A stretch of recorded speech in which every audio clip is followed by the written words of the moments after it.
Welcome, everyone. We're so glad you're tuning into this webinar focused on a new and very real challenge facing many of our Uniting for Ukraine sponsors and beneficiaries. This event is hosted by Welcome.us, and we are a nonprofit, non-government organization founded in 2021 to equip and empower Americans to participate in the work of welcoming newcomers. We have proudly supported the Uniting for Ukraine program since its inception in 2022 and continue to support the sponsors of Ukrainians through virtual communities, policy update resources, and practical tools like this webinar. As you may know, USCIS recently introduced a $1,000 fee each time a person is granted humanitarian parole or re-parole. The fee must be paid within 30 days of receiving conditional approval. Now, for many families and sponsors who have already given so much, this is a really significant hurdle. At Welcome.us, we've watched sponsors step up again and again to support the newcomers you've welcomed. And one of the strengths of this community is your ability to adapt quickly and to find solutions. Through this webinar, our aim is to provide you with one of those solutions. Today's webinar is designed to help you effectively create and promote a GoFundMe campaign to raise funds for this new fee. We're grateful to be joined today by Jessica Nelson from GoFundMe to walk you through best practices for creating a strong fundraising campaign, how to set up a page, how to tell your story effectively, and how to reach sponsors beyond your immediate circle. We're grateful to be in this work with you and grateful to our partners at GoFundMe who are here to help support our sponsor community.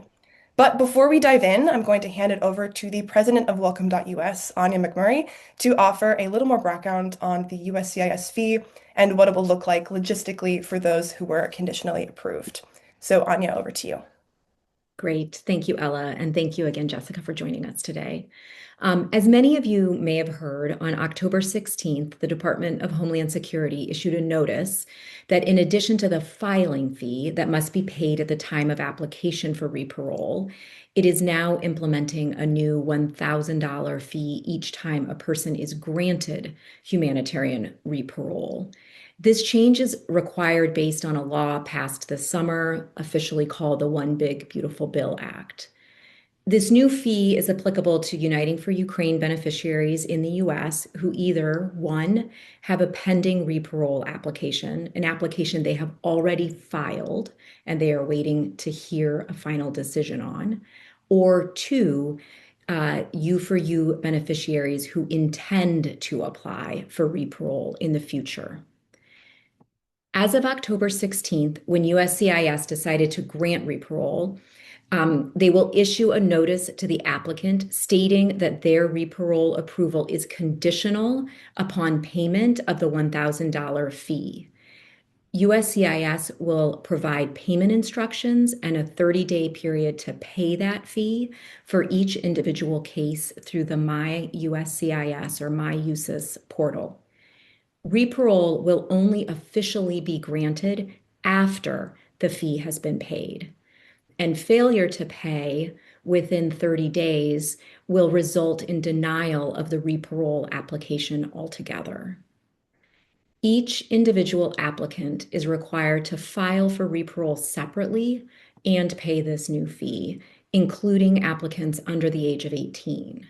So what this means in just really concrete terms for all of you is that if a family of 5 applies for and is conditionally approved for re-parole, going forward, they must not only have paid the filing fee on the front end of their application, but they now must also pay $5,000 within 30 days to receive the re-parole they were approved for. $5,000 because it is $1,000 for each member of the family, for each individual who has applied for re-parole. As you can imagine, that has significantly increased the burden on families and also on you, the sponsors who are walking alongside these Ukrainian families. That's why we wanted to do this session today. And with that background, I'm going to turn it back over to Ella to walk us through where we go from here. Thanks so much for that background, Anya. As she mentioned, this new fee is the reason for this webinar today. We're really grateful for our partnership with GoFundMe, who has generously offered to walk sponsors through the fundraising process. So, Jessica, thank you so much for being here. To start us off, how do sponsors get started on GoFundMe? Yeah, thank you so much, Ella and Anya, for having us. So, GoFundMe is a trusted global online fundraising platform for individuals, nonprofits, businesses, and more. There are no fees to start, and a team of trust and safety experts are here to support you all in your fundraising or donation needs. I'm happy to share a little bit more about how we can actually get started. So, getting started is simple. To get started, you will want to visit GoFundMe.com and click Start a Fundraiser. You can then create or sign into your account and create your fundraiser from there. Once you've created your GoFundMe, you'll want to share your fundraiser far and wide. Lastly, you'll have the opportunity to safely and securely receive those donations. Now, here are two resources. So if you have your phone and you'd like to check these out while we go through these live, the QR code on the left will allow you to start your fundraiser right now.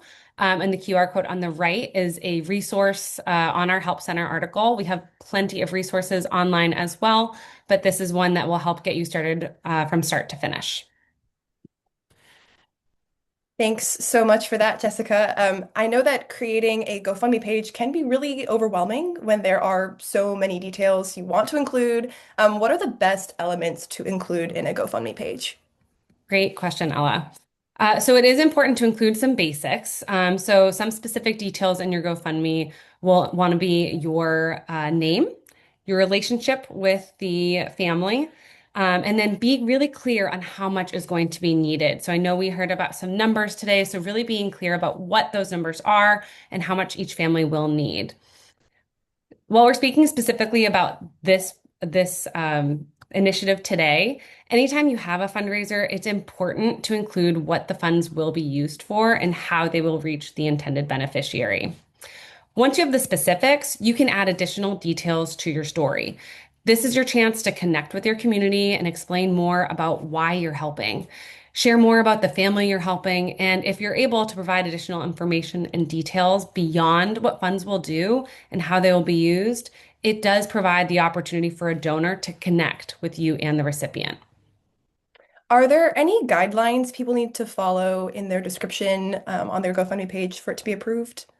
Yes. So for this specific fundraising need, we will also want to include some additional clarifying information. This will help our team of trust and safety experts maximize supporting you all. Fundraisers should clearly say that funds will be going to the newly required re-parole fee. Fundraiser organizers should use the offline donation feature rather than making a donation directly on the fundraiser. You can do this in your managed dashboard. You'll then click on donation on the left-hand side and then add an offline donation. And lastly, your fundraiser should be clear in how funds will be distributed to the intended recipient. Please be sure to include how funds will be given to the recipient if doing so offline. And you may need to provide additional details once funds have been delivered and use the update feature on your GoFundMe fundraiser to do so. Can you clarify really quickly the difference between offline donation feature and donating directly in the fundraiser?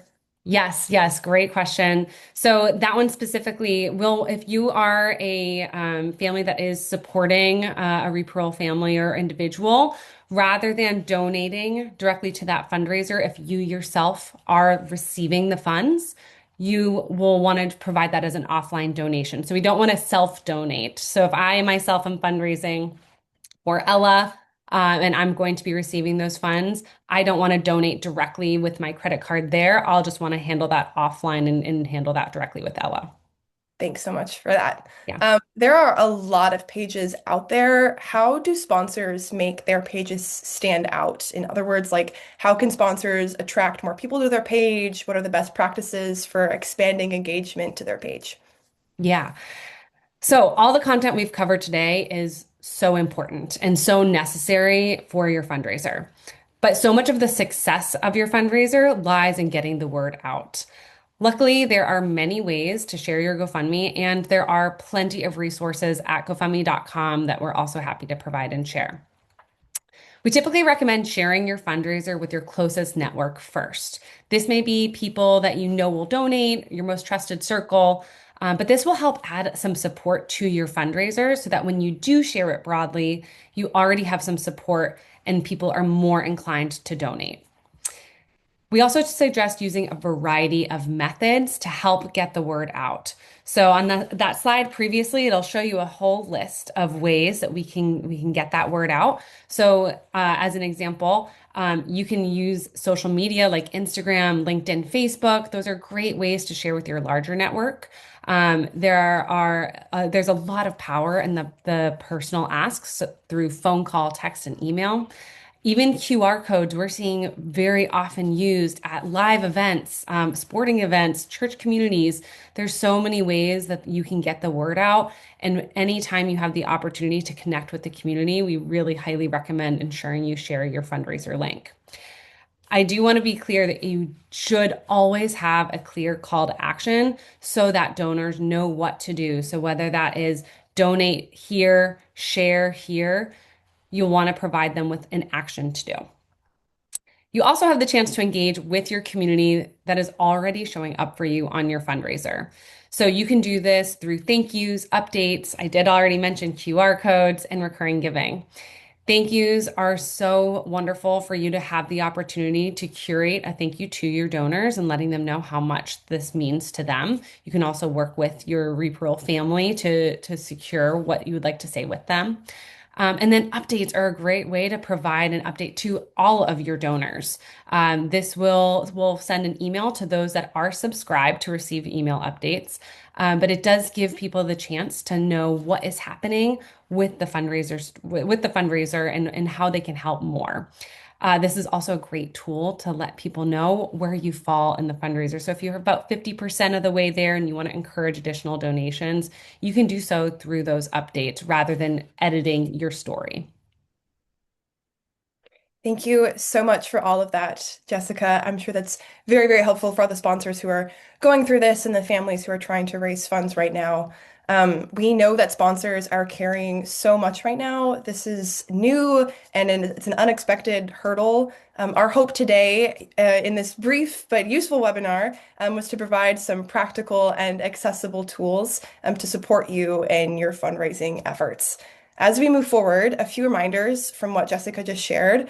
First, wait until beneficiaries receive conditional approval before launching your fundraiser.